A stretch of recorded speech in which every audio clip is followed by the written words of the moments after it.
hablar del delito de abuso sexual, o mejor dicho, del abuso sexual de niñas, niños y adolescentes, es necesario que empecemos por respondernos qué es un niño o qué es un adolescente. Se entiende, y nuestro sistema jurídico interno así lo ha establecido, que niños y niñas van a ser aquellos seres humanos desde el momento de su concepción, incluso se abarca, hasta que cumplan los 12 años de edad, ¿no? Mientras que los adolescentes vendrían a ser ya aquellos seres o personas que han cumplido más de 12 años de edad, estamos hablando de los 13 años para adelante, hasta los 18 años, ¿no? Como nosotros recordaremos, de repente viendo un poco de historia o escucharemos algunos relatos de nuestros padres, nuestros abuelos, etcétera, a lo largo de la historia, los niños, niñas y adolescentes han sido sujetos de una serie de actos en contra de su integridad física, en contra de su integridad psicológica incluso, ¿no? Si nosotros nos ponemos a pensar en las épocas de 1900, incluso antes, 1800, muchos niños y niñas y adolescentes eran obligados a trabajar por sus propios padres porque se sobreentendía que en ese entonces los recursos económicos de la familia tenían que obtenerse con el trabajo de absolutamente todos, ¿no? Papá, mamá, hijos, y todos los hijos, por muy pequeños que fuesen, tenían que contribuir en el aspecto económico del hogar. Después, si nosotros vamos a la época de la Segunda Guerra Mundial, se cometieron una serie de atropellos contra los niños, las niñas y adolescentes, tales así que estos atropellos y esta serie de sufrimientos en gran medida fueron relatados en el diario de Hannah Arendt, que es muy conocido, ¿no? Incluso existe en Países Bajos un museo de donde ella vivió, estuvo perseguida por los nazis. Ella era judía, de origen judío, padres judíos, y ellos estuvieron escondiéndose por un promedio de 2 años hasta que finalmente fue apresada y fue llevada a unos campos de concentración donde murió, ¿no?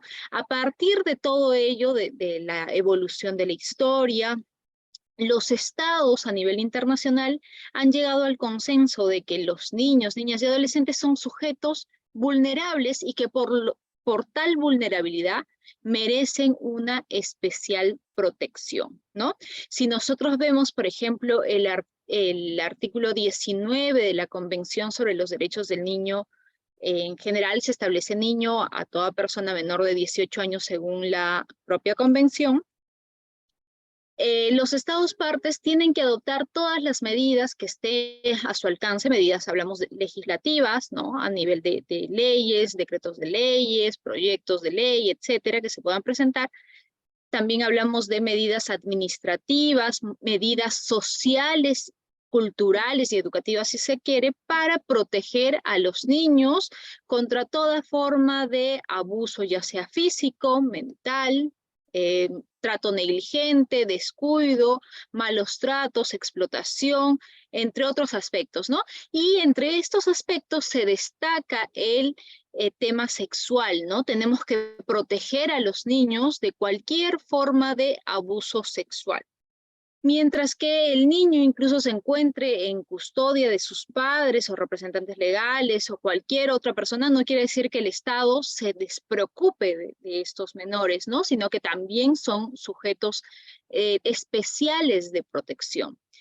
Si nosotros vemos el protocolo facultativo de la Convención sobre los Derechos del Niño, relativo a la venta de niños, la prostitución infantil y la utilización de niños en la pornografía, también se establece como obligación de los Estados parte que los Estados parte prohíban toda forma de explotación sexual o abuso sexual de los niños, niñas y adolescentes, y también se comprometen los estados para que estos actos queden comprometidos dentro de su legislación interna como alguna forma de delito o de tipo penal, ¿no? De esta manera, todos los estados partes que suscriban y ratifiquen la Convención sobre Derechos del Niño tienen que no solamente sancionar algún tipo de comportamiento que implique alguna forma de abuso sexual contra los niños, niñas y adolescentes, o que implique alguna forma de explotación sexual, sino que también tiene que adoptar todas las medidas administrativas, sociales, educativas, para proteger al niño en todos los aspectos de su vida, destacándose evidentemente también el aspecto de su desarrollo sexual, ¿no?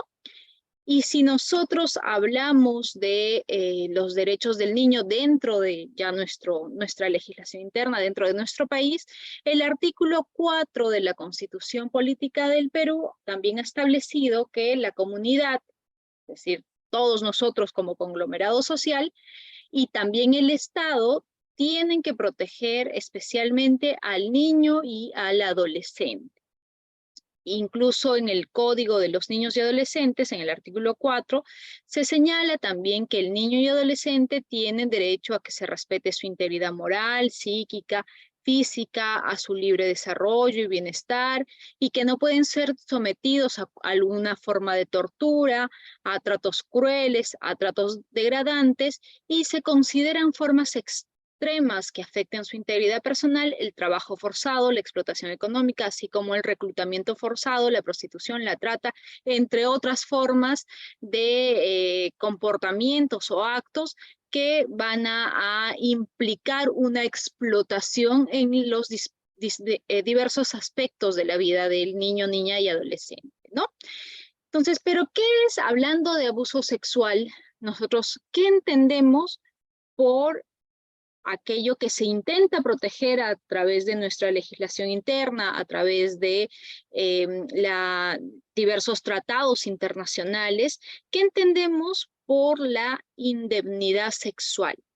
La indemnidad sexual, que es lo que nosotros protegemos a través de algún tipo penal, a través de un delito, y que es lo que principalmente se busca proteger en el aspecto sexual del menor, viene a ser aquel ámbito de protección de los niños, niñas y adolescentes, para que estos niños o adolescentes puedan desarrollar su sexualidad de forma natural, de forma normal, sin ningún tipo de injerencia anormal o injerencia indebida que afecte este desarrollo, ¿no?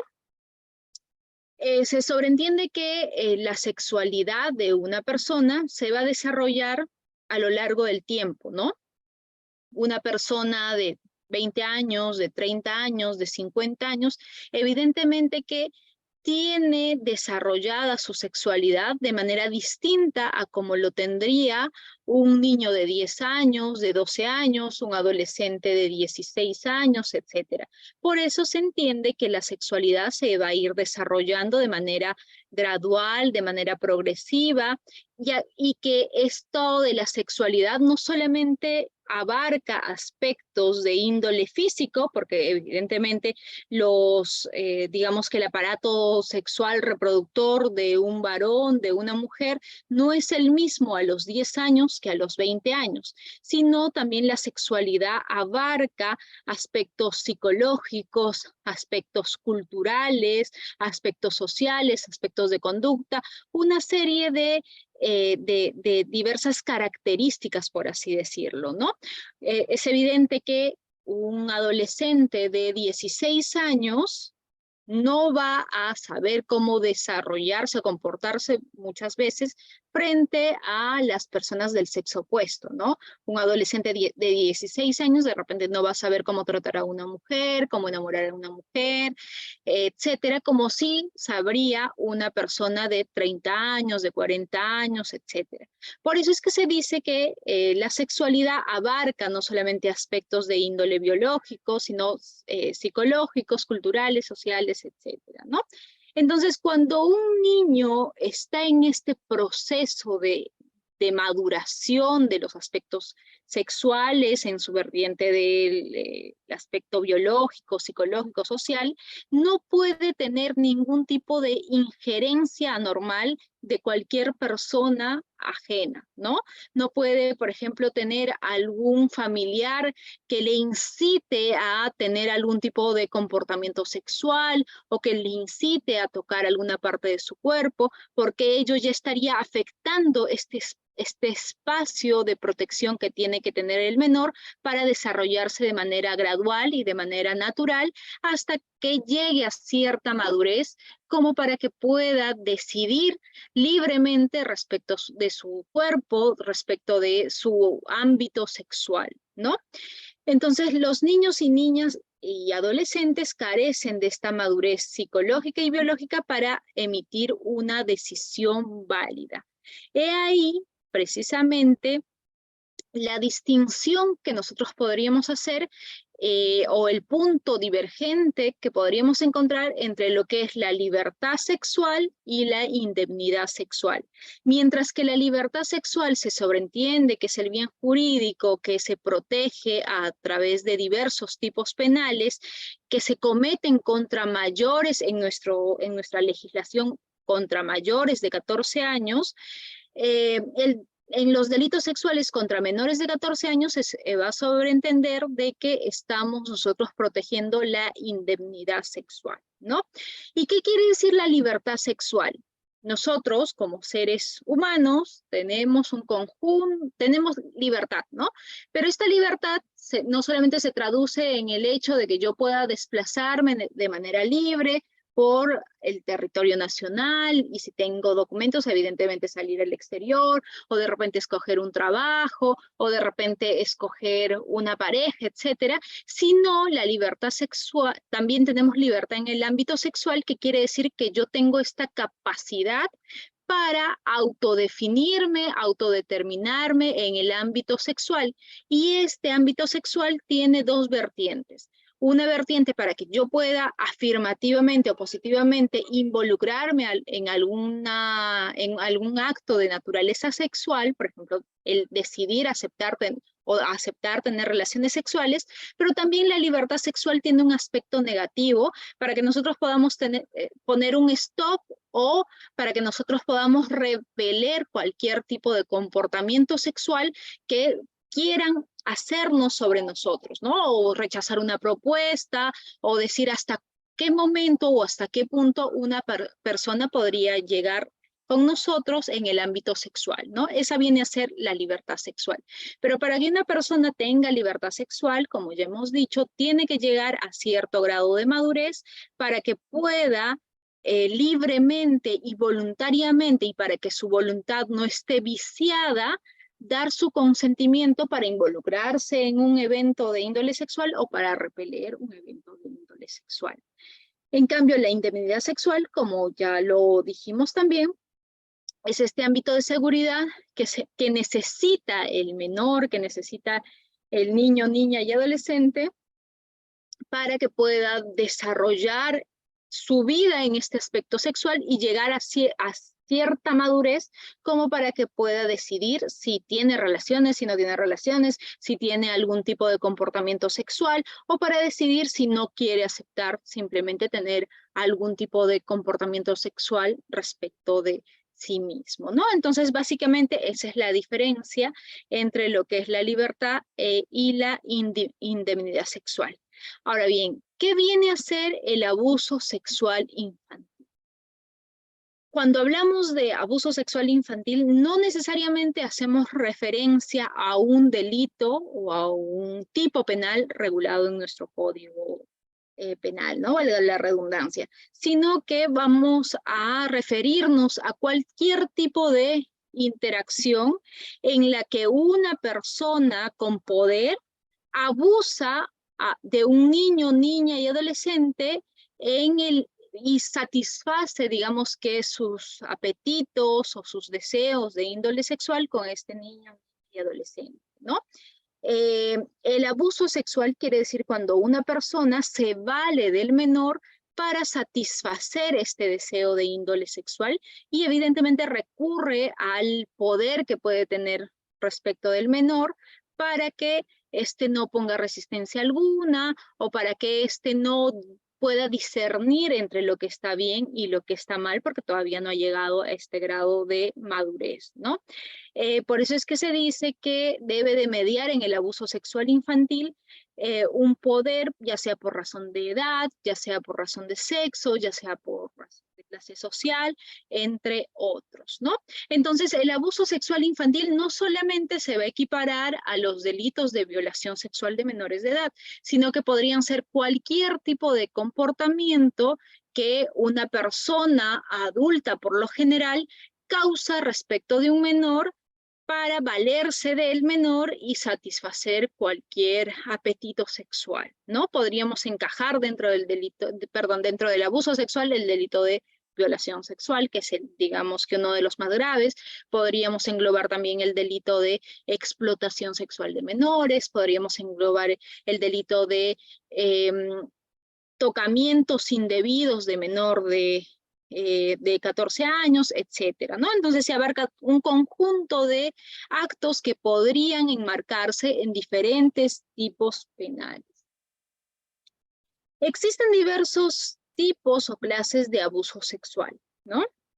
Voy a tomar un poquito de agua.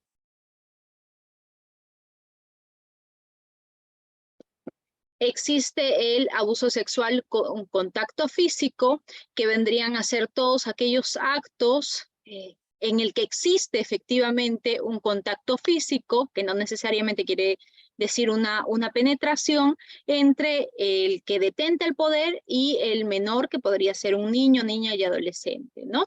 Podrían encontrarse dentro de esta forma de abuso sexual con contacto físico los actos propios de una violación sexual, que lo vamos a ver un poco más adelante. Podrían encontrarse cualquier tipo de caricias, tocamientos, frotamientos en zonas del cuerpo, como podría ser los genitales, la pelvis del menor, el pecho, etcétera, ¿no? Pero también podrían haber otras formas de abuso sexual sin contacto físico. Por ejemplo, cuando el abusador o esta persona mayor, adulta, que detenta un poder, le muestra sus genitales al menor con fines de índole netamente para satisfacer un apetito sexual, ¿no? Le muestra los genitales. O podría ser que no le muestre los genitales, pero sí llama al menor para que el menor pueda ver pornografía, por ejemplo, ¿no? Puede haber una película o fotografías de naturaleza pornográfica, ¿no? Es evidente que uno como adulto y en ejercicio de la libertad en el ámbito sexual puede ver pornografía, eso no está penado, pero sí está penado si yo llamo a un menor para que este menor vea el material pornográfico que yo estoy exhibiendo, ¿no?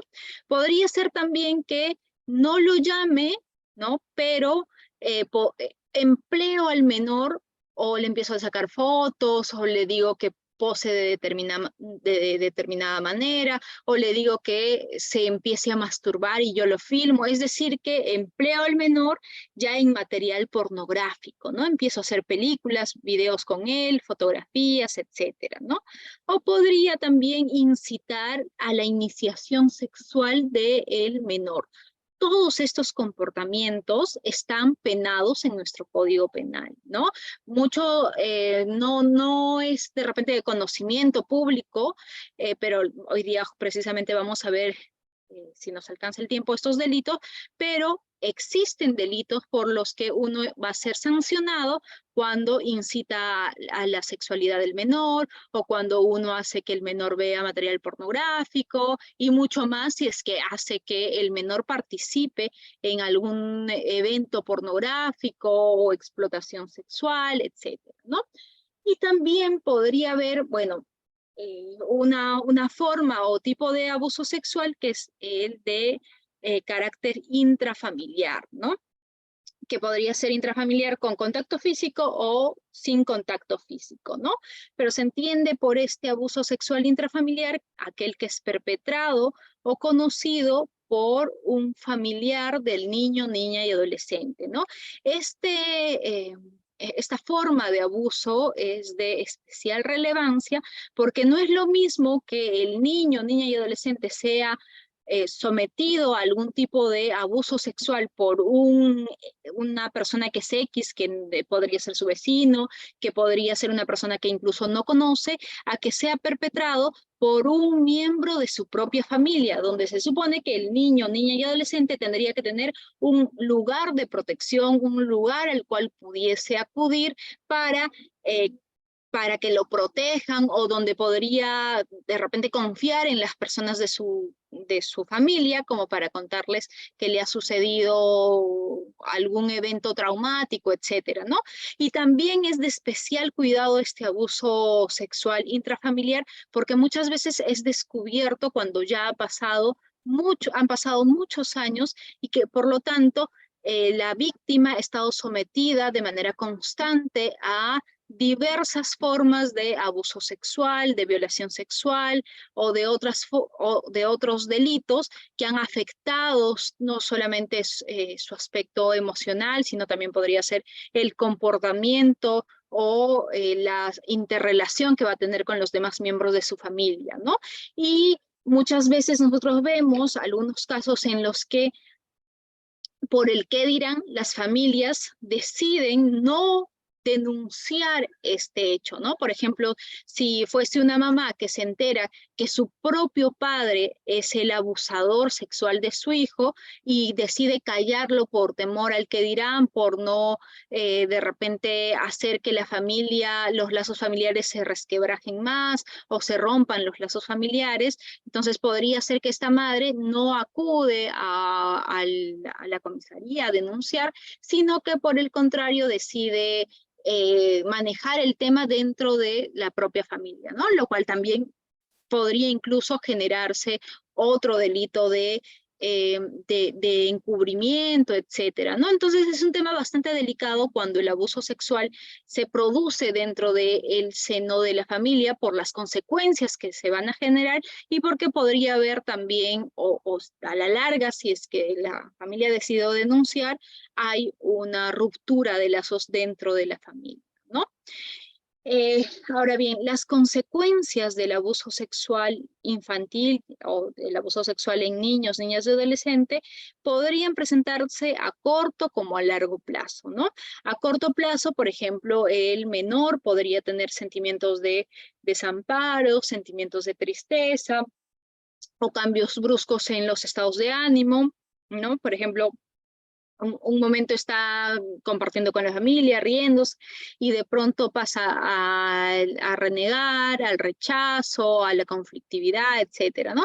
O podría ser también que el menor rechaza ciertas figuras de autoridad, o podría ser que el menor está rechazando a su agresor, y muchas veces la familia no nos damos cuenta, ¿no? Y pensamos que simplemente es capricho del menor, o que el menor es un malcriado, etcétera. Por eso es que siempre es necesario que nosotros veamos, tengamos los ojos bien abiertos para notar cuál es el comportamiento que está teniendo un menor. Si de repente un menor de 5 o 6 años es muy cariñoso con todos sus familiares, con los abuelos, con los hermanos, con los papás, pero hay algún tío que en especial no siente nada de apego y siente rechazo y llora y no quiere estar con ese tío, hay que prestar atención a ese menor, ¿no?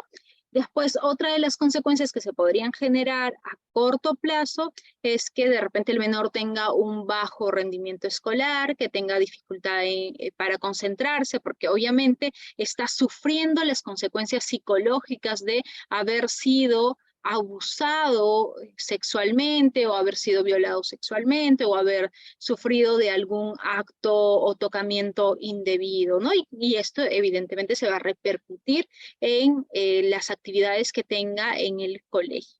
Y a largo plazo, lo que demuestra la psicología es que los niños que han pasado por un episodio de abuso sexual suelen sufrir de baja autoestima, tienen algún tipo de disfunción sexual, o de repente no quieren tener algún tipo de comportamiento sexual, rechazan de repente lo que es la interrelación con personas de su mismo sexo o de otro sexo, o tienen trastornos emocionales, etcétera. Y también podría esto llevarlo al fracaso escolar, a que repita un año, a que repita 2 años, a que decida dejar el colegio o que presenten relaciones familiares conflictivas, ¿no? Entonces, todos estos aspectos hay que tenerlos muy en cuenta si es que nosotros tenemos un niño, niña y adolescente dentro del hogar y que de repente hemos visto un cambio de actitud, un cambio en sus notas, etcétera, hay que prestarles especial atención, ¿no? Ahora bien, ¿cuáles son los delitos que se podrían cometer contra los niños, niñas y adolescentes en el aspecto sexual? Es decir, ¿qué comportamientos que son en realidad una forma de abuso sexual están también tipificados en nuestro Código Penal? El más común, al que de repente nosotros ya habremos escuchado, del que nosotros habremos escuchado una serie de veces, es el delito de violación sexual de menores de edad que está regulado en el artículo 173 del Código Penal. Con este delito de violación sexual de menor de edad se reprimen dos grupos de comportamiento. Por un lado, el acceso carnal y por el otro lado, los actos análogos, ¿no? El acceso carnal viene a ser la introducción del miembro viril, ya sea por la cavidad vaginal, por la cavidad anal o por la cavidad bucal del menor. Ojo acá, cuando hablamos de menor de edad, nos referimos a menores de 14 años, ¿no? Porque como ya hemos dicho en nuestro Código Penal y en realidad en nuestra legislación nacional, se sobreentiende de que a partir de los 14 años ya el adolescente ha llegado a cierto grado de desarrollo emocional, social, afectivo, biológico, como para desplegar cierta libertad sexual. No es una libertad sexual absoluta, ojo acá, como vamos a ver mucho más adelante, ¿no? Pero ya podría de repente tener relaciones sexuales con algún enamorado, enamorada, etcétera, o podría de repente tener algún tipo de comportamiento de naturaleza sexual, siempre y cuando no medien en este comportamiento algún tipo de presión, algún tipo de amenaza, algún tipo de abuso de poder, etcétera, ¿no? Entonces, volviendo a la violación sexual, dijimos que como se reprimen los actos propios del acceso carnal, que propiamente es la introducción del miembro viril por la cavidad vaginal, por la cavidad anal o por la cavidad bucal, ¿no? Pero también se podrían reprimir ciertos actos análogos, por ejemplo, la introducción de alguna parte del cuerpo, los dedos, la mano, etcétera, ¿no? Que por su naturaleza misma podrían llegar a penetrar cierta cavidad del cuerpo del menor, pero ojo porque cuando hablamos de actos análogos siempre hacemos referencia a la introducción de partes del cuerpo o también podría ser de cualquier tipo de objeto como por ejemplo una botella, algún tipo de vegetal se me ocurre o cualquier forma que tuviese, cualquier objeto que tuviese esta forma de una especie de falo, como para introducírsela, ya sea por la vía vaginal o por la vía anal. No se reprime la introducción de partes del cuerpo o la introducción de objetos por la vía bucal. Esos comportamientos quedan de repente, podrían enmarcarse en otros tipos penales, pero no en el delito de violación sexual de menor de edad, ¿no? Entonces, esos son los actos análogos. Introducción de objetos o partes del cuerpo por la vía vaginal o por la vía anal. No se habla nada, no se dice nada respecto de la vía bucal, de tal manera que si una persona introduce, por ejemplo, con naturaleza sexual, evidentemente sexual, algún, no sé, un lapicero por la boca de un menor, entonces este podría tener o la característica de ser un abuso sexual, pero que se configura como otro tipo de delito, por ejemplo, actos contra el pudor, pero no configuraría el delito de violación sexual de menor de edad.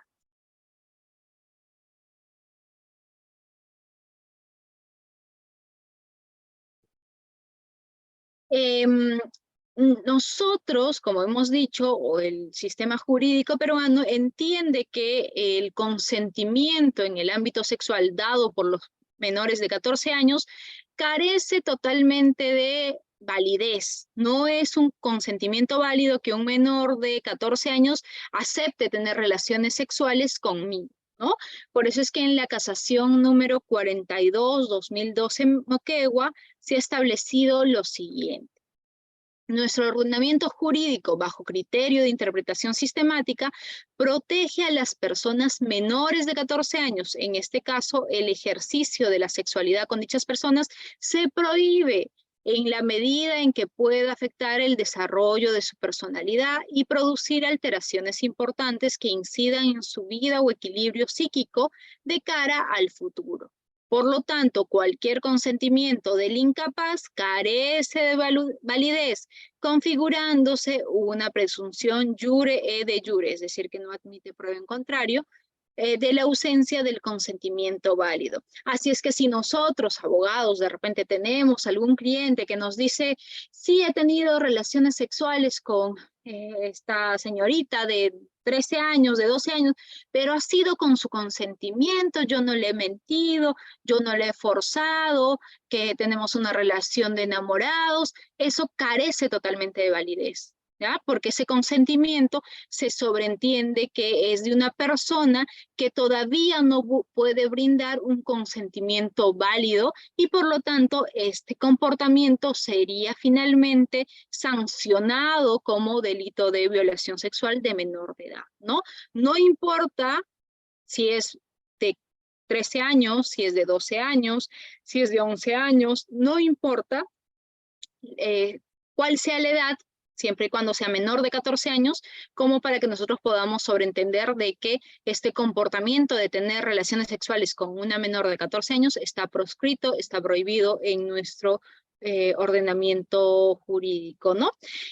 Ahora bien, existen personas que con cierta razón señalan, ¿y qué pasaría si es que es una menor que tiene 3 años y 11 meses, ¿no? Entonces sería un poco absurdo que se le llegase a condenar a su pareja con quien ha tenido relaciones sexuales y con quien efectivamente tiene una relación sentimental consentida por la familia. Efectivamente, en estos casos es un tanto arbitrario, ¿no? Porque de repente le faltan días o le falta un mes para que cumpla los 14 años y por lo tanto ya pueda disponer de su sexualidad, pero para ello tendríamos, no se ha derogado este tipo penal, tampoco se ha regulado qué sucedería en este supuesto, pero sí a través de la jurisprudencia existen algunas sentencias de la Corte Suprema que dicen que se tendría que disminuir prudencialmente la pena, ¿no? En el entendido de que esta persona ya está por cumplir los 14 años y que existe una relación sexual consentida entre ambas partes, ¿no? Como para ponerle incluso por debajo de el mínimo legal o de repente podría rebajársele hasta algún tipo penal que se equipare al tener relaciones sexuales con menores a través de algún engaño, que me parece que está la pena como bordeando los 4 a 6 años, ¿no? Entonces sería una de las alternativas que plantea la Corte Suprema, pero evidentemente esto tendría que ser todavía analizado un poco más y de repente si es que faltasen pocos meses, pocos días, ya incluso carecería de relevancia el que se le aplique una sanción penal a alguien que está teniendo relaciones sexuales con una persona que ya está por llegar a este límite impuesto en nuestra legislación, ¿no? El delito de violación sexual admite conductas sexuales pasivas del agresor, es decir, admite que sea el menor de repente que introduzca el miembro viril, su miembro viril en la cavidad anal o bucal o vaginal de una mujer que sea adulta. A ver qué piensan ustedes. Los leo así rapidito por el chat mientras voy tomando agüita.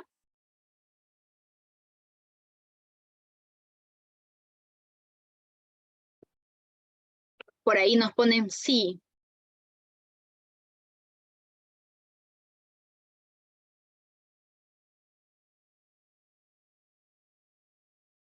¿Qué piensan los demás? A ver.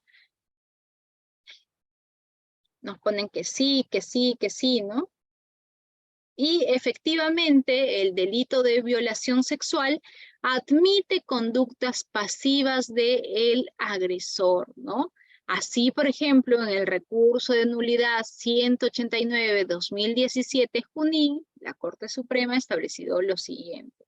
La práctica sexual de la felación activa en menor de edad, esto es la conducta del agente consistente en introducir en su cavidad bucal el pene del menor, constituye el delito de violación sexual de menor de edad. Para el acceso carnal vía bucal, sin que medie violencia o amenaza, una de las modalidades del delito de violación sexual de menor de edad prevista expresamente en el artículo 63 del Código Penal, si bien resulta indispensable la utilización del órgano sexual humano, la conducta no se configura únicamente cuando el agente, sujeto activo del delito, introduce su miembro viril en la cavidad bucal del menor, felación pasiva. El sentido normativo valorativo del referido ilícito penal permite que el delito mismo se configure también cuando el agente introduce en su propia cavidad el órgano sexual de la víctima, ¿no? En cristiano, o en otras palabras, lo que nos quiere decir la Corte Suprema es que en realidad nosotros estamos tratando de proteger la indemnidad sexual del menor, y la indemnidad sexual del menor no solamente se va a ver alterada si es que se produce respecto de él algún comportamiento que implique la introducción del miembro viril por su cavidad anal, bucal o vaginal, sino cuando también es el menor quien podría introducírselo al sujeto activo del delito, ¿no? Por ejemplo, si el menor de 12 años introduce su pene por vía bucal del sujeto activo, que podría ser su profesor de 30 años, ¿no? Entonces, en este caso también existiría o se configuraría el delito de violación sexual. De igual manera, si es que hubiese una mujer de 30 años que tuviese relaciones sexuales con un menor de 13 años, 12 años, y es el menor quien le introduce el miembro viril por vía vaginal, también se estaría configurando el delito de violación sexual, ¿no? Porque el sentido normativo o valorativo de este delito es que se proteja la indemnidad sexual del menor, es decir, que este menor pueda desarrollarse con total normalidad, pueda desarrollar su aspecto sexual de manera gradual, sin ningún tipo de interferencia de terceros, ¿no? Entonces, se admite perfectamente que el agente sea o el sujeto activo, o digamos que el que comete el delito sea el sujeto pasivo en la relación sexual, ¿no? De igual manera sucedería si es que existe una relación entre un adolescente de 12 años y un adulto de 30 años, 40 años, en el que el adolescente introduce su miembro viril por la cavidad anal del sujeto mayor, ¿no? Entonces también estaríamos hablando de un delito de violación sexual. Ya. Antes de pasar al siguiente delito, ¿tendremos alguna pregunta? A ver si alguien desea intervenir. Excelente, doctora Mary Alonso. Muchísimas gracias. Y a nuestros participantes, si desean realizar, eso sí, una pregunta, tener activo su cámara y levantar su manito para darles pase al audio. Tengan mucho en cuenta, no casos particulares, sino no se va a dar pase a terminar en la pregunta. ¿Todo claro? Creo que sí. Lombardo tiene activo su cámara, su manito, pero no activa su cámara. Entonces, doctora, puede continuar con la sesión. Gracias.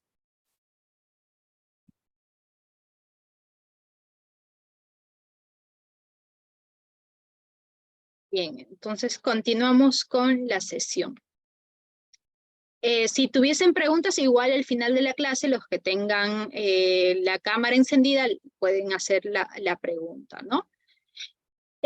Otro delito que podría configurarse respecto del ámbito sexual de los menores es el delito de exhibiciones o publicaciones obscenas, que se encuentra regulado en el artículo 183 de nuestro Código Penal, ¿no?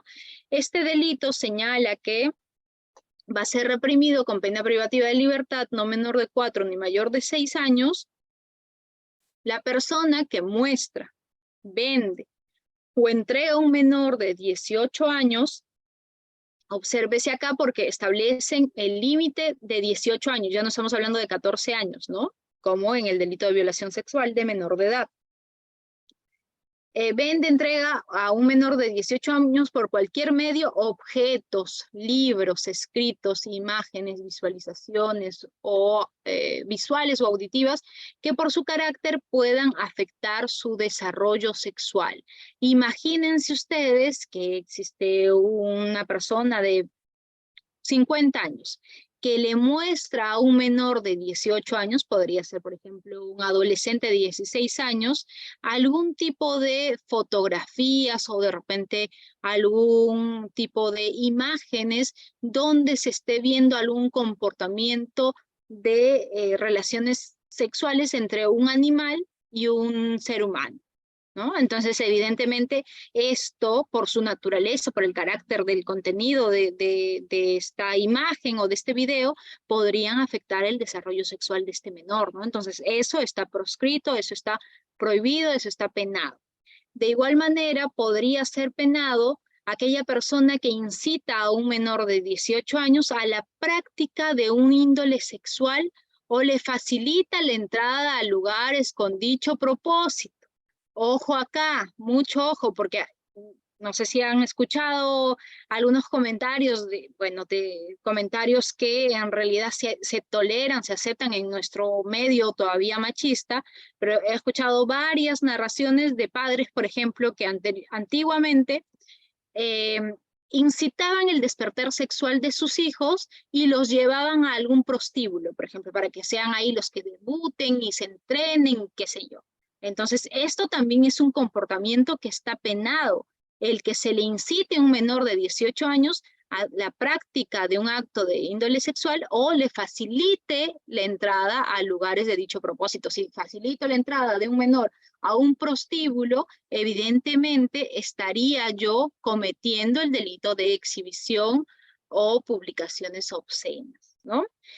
Y también sería sancionado por este delito aquella persona que viene a ser el administrador, el vigilante, o cualquier persona que estaba autorizada para controlar un cine u otro espectáculo donde se exhiban presentaciones de índole sexual que permita ingresar a un menor de 18 años, ¿no? Si yo soy, no sé, el administrador de un burdel y yo he permitido que ingrese un menor de 18 años, estaría cometiendo el delito de exhibiciones o publicaciones obscenas, ¿no? Bueno, en nuestro sistema, que yo sepa, por lo menos no me he enterado, no existen espectáculos en vivo, por ejemplo, donde puedan haber sexo entre dos personas en vivo, ¿no? Pero existen otros países, por ejemplo, en la zona rosa de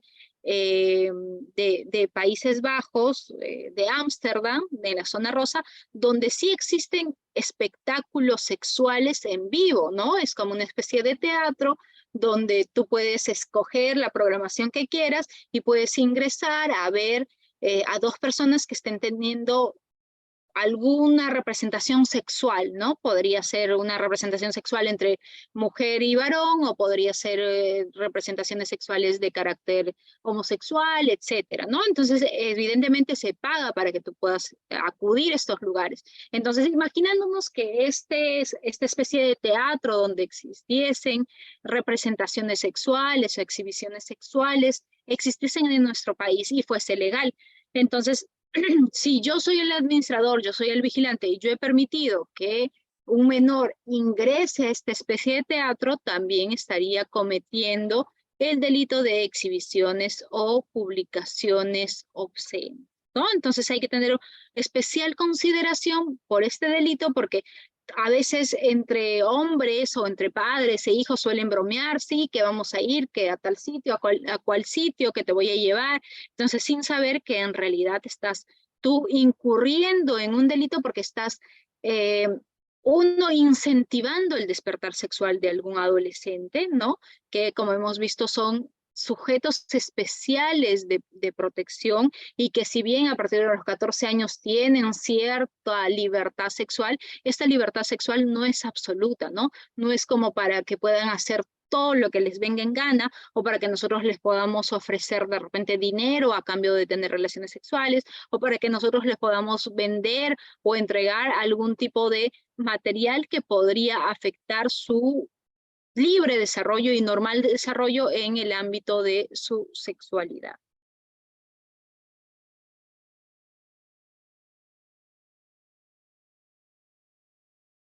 Otro delito que tenemos que tratar en la sesión de la clase de hoy día es el delito de trata de personas.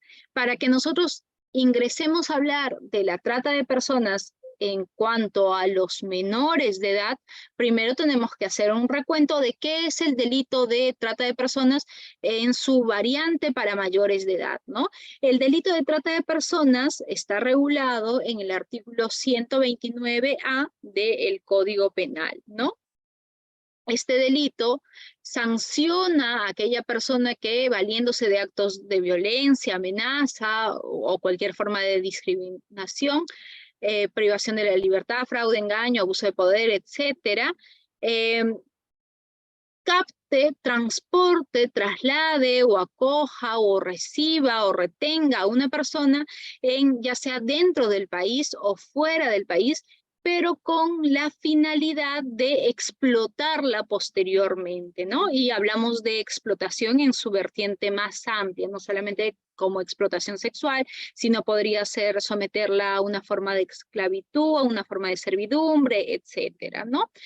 Y para el delito de trata de personas, los fines de explotación de la trata de personas comprende tanto la venta de niños, niñas y adolescentes, la prostitución, cualquier forma de explotación sexual, la esclavitud o prácticas análogas a la esclavitud, cualquier forma de explotación laboral, la mendicidad, los trabajos o servicios forzados, la servidumbre, la extracción o tráfico de órganos o tejidos, entre otros, ¿no?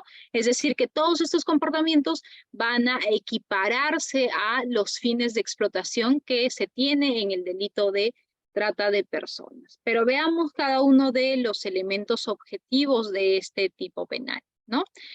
En cuanto a la tipicidad objetiva, se establece que las conductas que se podrían reprimir a través del delito de trata de persona podrían ser de lo más variadas, ¿no? Por eso es que decimos que se trata de un tipo alternativo o es un delito proceso. Se podrían, por ejemplo, reprimir las conductas de aquella persona que traslada a la víctima, ¿no? Que traslada, es decir, que procura el desplazamiento de la víctima del lugar donde la víctima vivía, del lugar donde residía, donde se encontraba su familia, a otro lugar donde se le va a explotar en sus diversas formas, ¿no? O podría ser que el agente decide trasladar o llevar o transportar de manera directa y personal a la víctima, ¿no? No solamente yo procuro o doy el dinero para que esta persona se traslade, sino que yo mismo la transporto y la saco del ámbito de protección de su familia, de su hogar o donde estaba su comunidad, su centro, etcétera, y la llevo a otro lugar. O podría ser también aquella persona que no ha trasladado, pero que ha recibido a la víctima con fines de explotación de explotación en sus diversas formas, ¿no? O podría ser el comportamiento de acoger, que quiere decir el brindar el ambiente físico donde la víctima se encuentre desarraigada de su sociedad, de su comunidad, de su hogar, de su familia, etc. O también se podría configurar el delito de trata de personas cuando soy la persona encargada de retener o impedir que la víctima salga del lugar donde se encuentra desarraigada, que la víctima salga del lugar donde está cumpliendo la explotación para el cual yo previamente la trasladé de un lugar a otro, ¿no? Y todos estos comportamientos son los que se reprimen a través del delito de trata de personas. Pero ojo acá, porque no solamente se necesita el que la gente traslade o transporta o transporte o reciba, sino que se necesita un medio comisivo para estas conductas, ¿no? Los medios empleados para la trata de personas podrían ser de violencia, que es la fuerza física que se imprime respecto de otro para doblegar su voluntad, ¿no? Cuando, por ejemplo, yo golpeo a una persona y la traslado de un lugar a otro, ¿no? Con fines de explotación. O podría ser que yo no la golpeo, pero sí le amenazo, le digo que le va a pasar algo a ella o a su familia, y por lo general cuando estamos frente a este delito de trata de personas y a asociaciones ilícitas que se encargan de esto, es toda una organización, una logística, y existen reparto de roles, ¿no? Podrían haber personas que se encargan de averiguar quiénes son los familiares de la víctima, si tiene hijos, si no tiene hijos, si tiene padres mayores, etcétera, y podría amenazarlo porque conoce cuál es el entorno de la víctima, ¿no? Entonces podría emplearse para la trata de personas alguna forma de amenaza u otras formas de coacción, como podría ser que yo no le anuncio un mal de manera directa respecto de su vida, o de causarle un mal a la familia, pero sí podría ser que la coacciono porque yo tengo algún video íntimo de ella, ¿no? De repente yo he sido su expareja incluso, o yo he tenido relaciones sexuales, entonces le trato de coaccionar para que pueda ella voluntariamente trasladarse al lugar donde va a ser sometida a una forma específica de explotación. O la privo de la libertad, simplemente la secuestro, hago un seguimiento, veo una persona que de repente cumple las características que yo estoy buscando para que sea víctima del delito de trata de personas, y simplemente la privo de su libertad. O la ley también establece que podría darse a través de algún tipo de fraude o engaño, entendidos como aquellas maniobras, ardides, o aquella falta de la verdad, como para que esta persona, sin darse cuenta, se meta en el mundo de la trata de personas, ¿no? Por ejemplo, hemos escuchado un montón de casos donde lamentablemente se les ofrece trabajo, ¿no? Sobre todo a mujeres jóvenes se les dice, mira, tú tienes ciertas condiciones, podrías ser actriz, podrías ser modelo, entonces tienes que desplazarte a tal lugar, a la capital por lo general, porque recordemos que el delito de trata de personas tiene principalmente incidencia en aquellos lugares donde la víctima se encuentra en situación de vulnerabilidad, de repente porque tiene una serie de carencias económicas, afectivas, emocionales, etcétera, que permiten que sea captada por esta red de trata de personas, ¿no? O sin necesidad de faltar a la verdad o de cometer algún tipo de engaño, podría ser que esta red de trata de personas o esta persona que se dedica a la trata de personas abuse del poder que pueda tener.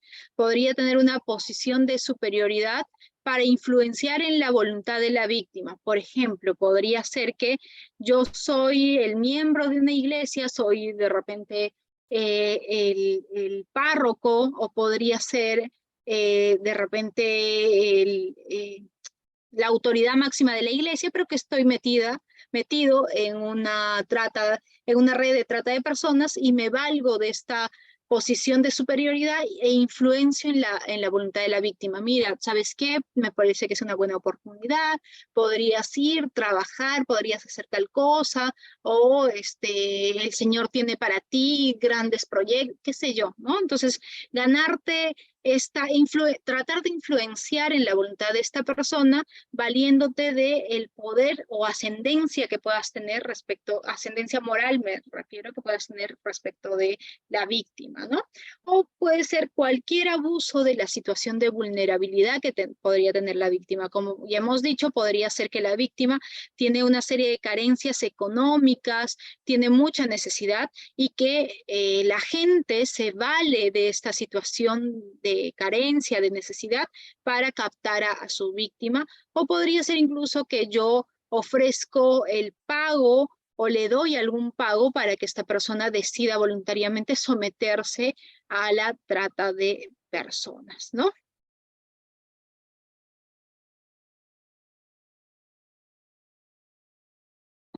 El bien jurídico protegido en la trata de personas, anteriormente se entendía que era la libertad personal, ¿no? Porque incluso este delito no era un delito autónomo, sino que formaba parte de el delito de proxenetismo, posteriormente pasó a ser parte de el delito contra la libertad sexual, etcétera, ¿no? Porque se entendía de que a través de la trata de personas lo que se estaba limitando era la libertad que tenía la persona o la capacidad de autodeterminación que tenía la víctima, ¿no? Y así se estableció expresamente en el acuerdo plenario 3/2011. ¿No? Sin embargo, existían una serie de críticas a esta postura que establecía que el bien jurídico era simplemente la libertad personal, porque con esta forma de comportamiento, con este tipo penal, en realidad lo que nosotros estamos haciendo es negarle la categoría de persona a la víctima, ¿no? Estamos degradando, humillando a tal punto a la víctima que le estamos tratando como si fuese una mercancía, ¿no? Entonces, por lo tanto, no simplemente se estaría afectando la libertad personal, ¿no? Sino que se estaría afectando o se estaría socavando la esencia misma de la persona. Por eso es que en el acuerdo plenario 2/2016 se estableció de que en realidad el bien jurídico protegido de este delito de trata de personas viene a ser la dignidad humana, es decir, el respeto a la condición intrínseca de ser humano, inmanente, intrascendente, que tiene autonomía moral e igualdad, ¿no? Y a partir del acuerdo plenario incluso se cambió este capítulo, ¿no? Y se extrajo el delito de trata de personas y se le llevó a un capítulo especial o un título especial que son los delitos contra la dignidad humana, que se encuentran regulados desde el artículo 129A al 129J del Código Penal. Evidentemente, esta postura también ha generado una serie de críticas, ¿no? Por ejemplo, se señala de que en realidad la dignidad humana es un concepto muy amplio, es un concepto muy vago, que no se encuentra aterrizado, ¿no? Como por ejemplo podría ser en los delitos contra el patrimonio, se establece que la propiedad podría ser uno de los bienes jurídicos que se protege, etcétera, pero la dignidad humana más bien pareciese que es un presupuesto de todos los demás derechos, ¿no? Y que por lo tanto todos los delitos afectarían de alguna manera a la dignidad humana, ¿no? Son algunas de las críticas que se plantean frente a esta postura que señala que es la dignidad humana el bien jurídico protegido del delito de trata de personas.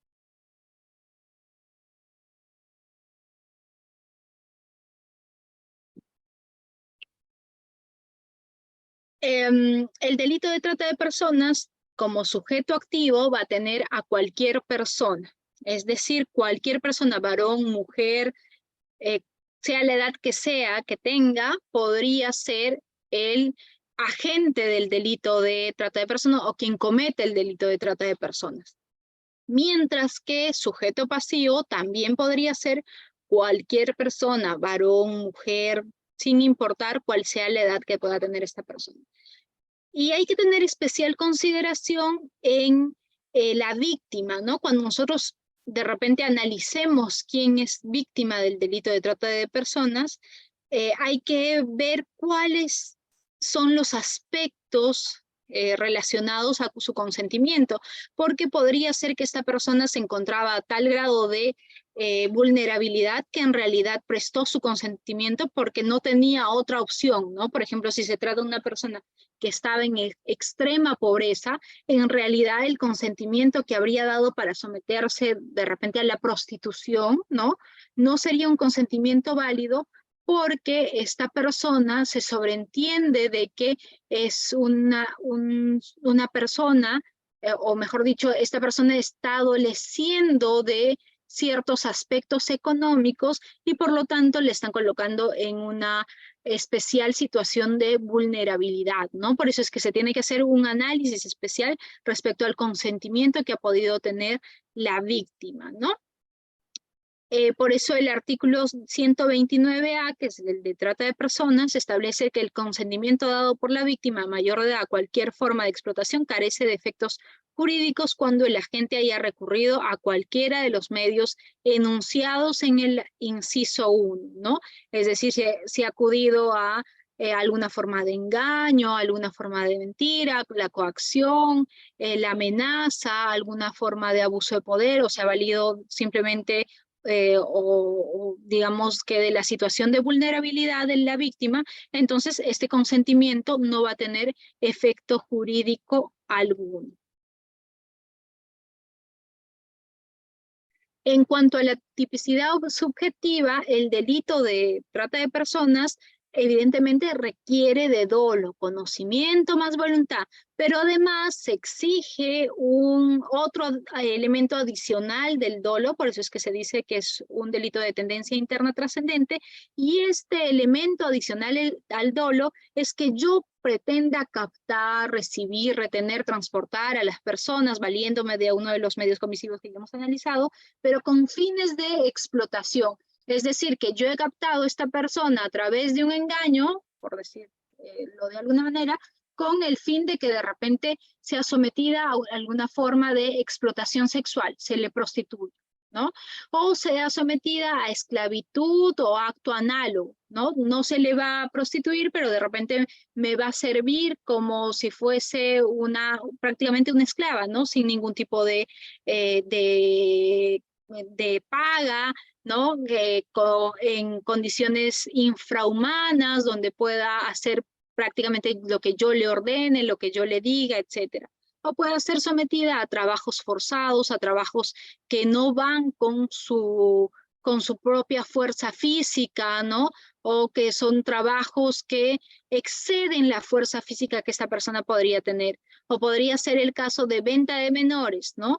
Yo de repente capto a una familia que está pasando por algún problema económico fuerte y le ofrezco una cantidad de dinero para que me vendan a uno de sus menores hijos. Así yo no intente o no sea con el ánimo de que posteriormente el niño sea sometido a alguna forma de explotación sexual o esclavitud o algo, el mero hecho de que yo venda a un menor ya configura un delito de trata de personas. O podría ser que he captado este menor, ¿cierto? Con la finalidad de someterlo a la mendicidad. La mendicidad, parece mentira, es uno de los negocios más rentables, entre comillas, negocio, que existe en nuestro país. Yo me acuerdo hace unos cuantos años hubo un operativo para detener a una señora que precisamente pedía en la calle y se valía de sus hijos. Y haciéndole el seguimiento, la policía había determinado de que mensualmente la señora recibía algo de 13.000 soles de simplemente pedir limosna con los hijos y evidentemente que la gente tenía mucha lástima porque eran niños pequeños, ¿no? Entonces, si yo los someto a la mendicidad, si capto a menores para someterlos a la mendicidad, también estaría cometiendo el delito de trata de personas, ¿no? O podría ser que ni siquiera lo someto a la mendicidad, sino que capto a alguna persona mayor de edad o menor de edad con la finalidad de extraerle o traficar alguno de sus órganos o tejidos, ¿no? Si, por ejemplo, yo capto a una persona para, a través de engaños, para finalmente sacarle uno de sus riñones y venderlo en el mercado negro. Entonces acá también estaría cumpliendo con el delito de trata de personas y estaría teniendo este delito un elemento subjetivo adicional al dolo que sería la extracción o tráfico de órganos o de tejidos. El delito de trata de personas requiere que necesariamente se produzca una situación concreta de explotación. A ver qué piensan ustedes. Los leo en el chat, así descanso un poco la garganta.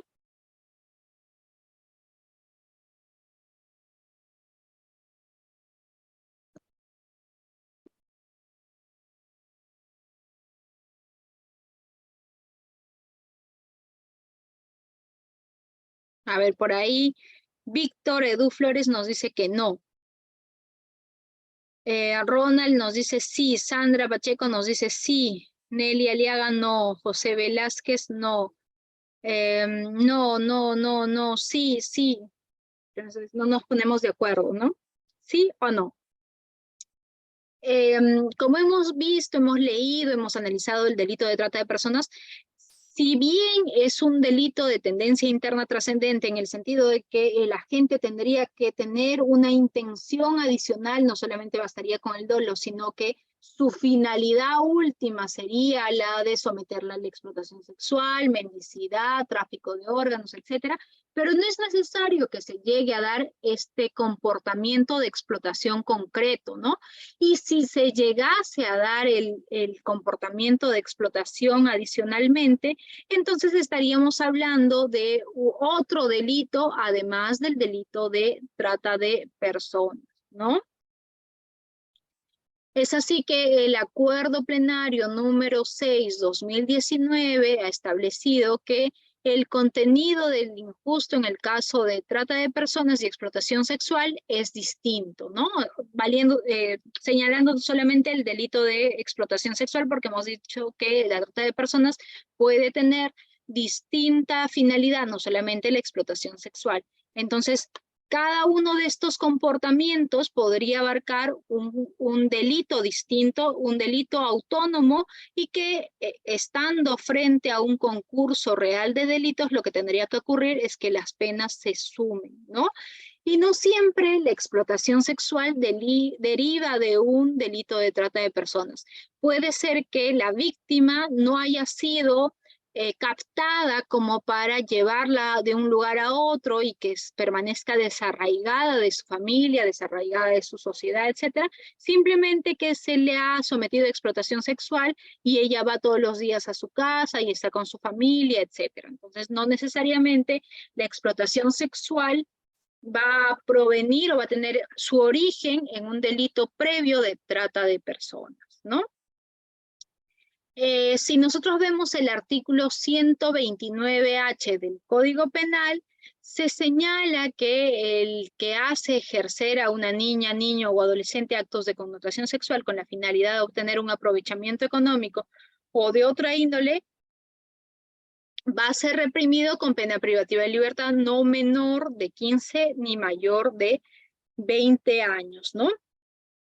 Y que en este caso el consentimiento brindado por el adolescente carece de efectos jurídicos. Es decir, que si una persona primero capta a un menor de edad, lo traslada de un lugar a otro y lo somete finalmente a la explotación sexual, va a estar cometiendo dos delitos. El delito regulado en el artículo 179A del Código Penal, que es propiamente el delito de trata de personas, y el delito de explotación sexual de menor, que está regulado en el artículo 129H, por lo que existirían una sumatoria de penas en este caso, ¿no?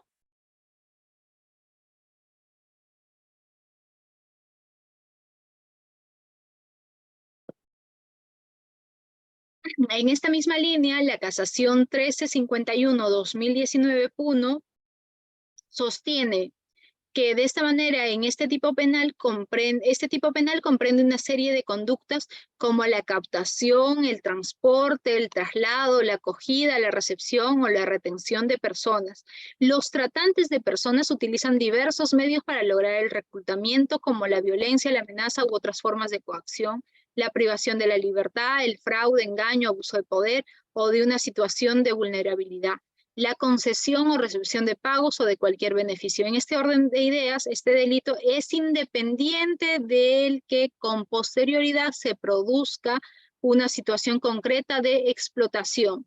Si es que me someten a alguna forma de explotación, como podría ser la explotación sexual, ya estoy ahí hablando de dos delitos. Si es que me someten a trabajos forzados, también podríamos hablar ya de otro delito, además del delito de trata de personas, ¿no?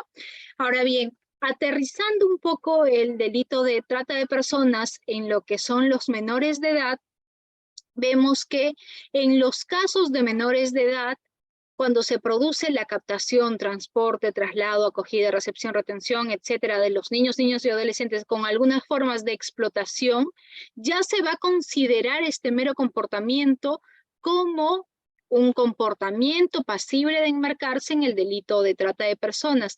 Y no va a ser necesario que la gente haya recurrido a alguno de los medios comisivos que se habían señalado para los casos en general, de trata de personas o los casos de o los casos de trata de personas de mayores, ¿no? ¿Cuáles eran estos medios? Como dijimos, y retrocedemos, son la violencia, amenaza, formas de coacción, privación de la libertad, fraude, engaño, abuso de poder, abuso de situación de vulnerabilidad, etcétera. Es decir, que no se necesita, cuando estamos hablando de un menor de edad, que el agente se haya valido de algún acto violento, o amenaza, o fraude, o abuso del poder, etcétera. Simplemente que por la propia situación de vulnerabilidad del menor de edad, se va a entender de que ya se ha configurado el delito de trata de personas, ¿no? No se requiere, en ese sentido, alguna forma de coacción, fraude, engaño para menores de 18 años, y esto se entiende o se basa en la especial situación de vulnerabilidad que tiene el menor y que todavía no tiene esta capacidad para autodeterminarse, ¿no? Como para entender cuál es el alcance de algún acto en concreto y dar un consentimiento válido respecto de si querer someterse, por ejemplo, a alguna forma de explotación sexual.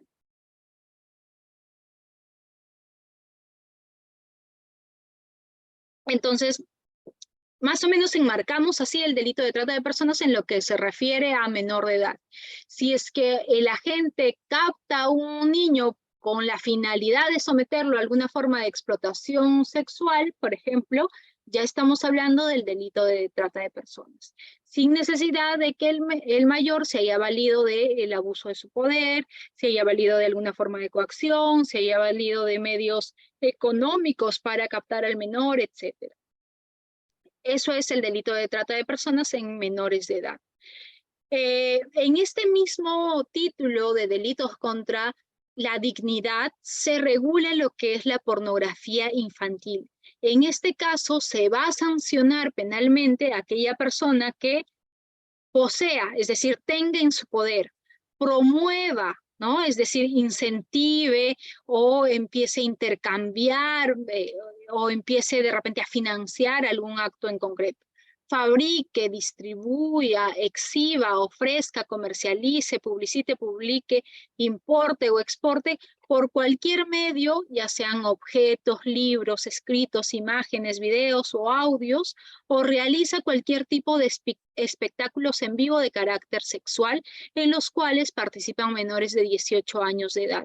Será sancionado con pena privativa de libertad no menor de 6 ni mayor de 10 años y con 120 a 365 días multa, ¿no? En otras palabras, el delito de pornografía infantil reprime una serie de comportamientos en los cuales no va a ser necesario ni siquiera que la gente o el sujeto activo, ¿cierto?, participe en cualquier video o en cualquier tipo de imagen teniendo algún comportamiento de índole sexual con el menor. Simplemente se va a reprimir por la propia naturaleza de vulnerabilidad del sujeto pasivo o del menor, se va a reprimir incluso el mero hecho de tener un material en el que se aprecie que hay un menor de edad que está teniendo actos de naturaleza sexual, ¿no? O podría ser el caso que esté distribuyendo, no es el que ha filmado, no es el que ha participado, pero sí se está encargando de distribuir o se está encargando de ofrecer o comercializar, vender, etcétera, material que contenga a menores de 18 años teniendo relaciones sexuales o teniendo algún tipo de comportamiento de índole sexual. Entonces, todo eso se va a conocer con el nombre de pornografía infantil y está sancionado como hemos visto. Y finalmente tenemos lo que es la promoción o favorecimiento de la explotación sexual de niños, niñas y adolescentes, que se encuentra regulado en el artículo 129I del Código Penal, ¿no? En este caso también se sanciona al que meramente promueve, favorece o facilite la explotación sexual de algún menor de 18 años, ¿no? Y acá, una vez más, se hace referencia a que el consentimiento que brinda el menor, es decir, el adolescente, carece de cualquier tipo de efecto jurídico, ¿no? Es decir, no tiene ningún tipo de validez si es que un niño, niña o adolescente intenta someterse a alguna forma de explotación sexual de manera voluntaria. No vale ese consentimiento que está dando, ¿no? Y quien favorece directamente o a través de un tercero utiliza como medio una retribución o promesas de retribución económica de otra índole al menor, también va a ser reprimido con pena privativa de libertad no menor de 20 ni mayor de 25 años, ¿no? Entonces, esto es básicamente el delito de promoción o favorecimiento de la explotación sexual de niños, niñas y adolescentes.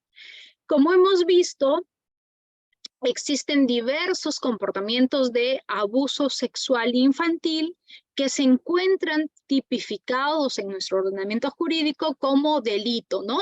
Tenemos desde los comportamientos que impliquen efectivamente actos de penetración como la violación sexual, hasta comportamientos que no necesariamente quiere decir que haya habido algún tipo de contacto con el menor, sino podría ser que yo estoy induciendo al menor a iniciar su despertar sexual, o yo he mostrado al menor algún tipo de material audiovisual que podría afectar su normal desarrollo sexual, o podría ser que yo esté sometiendo a explotación sexual al menor, o lo haya captado con fines de explotación sexual. Entonces, toda esta gama de comportamientos finalmente va a encajar en algún tipo penal en nuestro ordenamiento jurídico, porque como dijimos,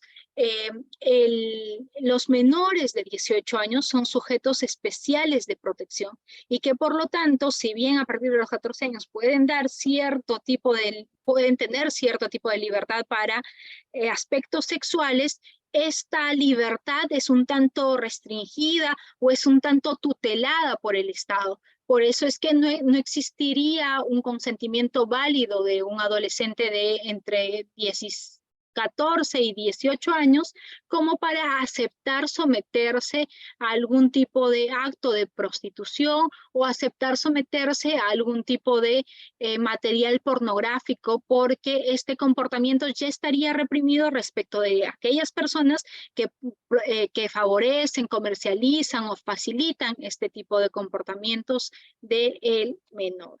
Bien, ahora con esto terminamos.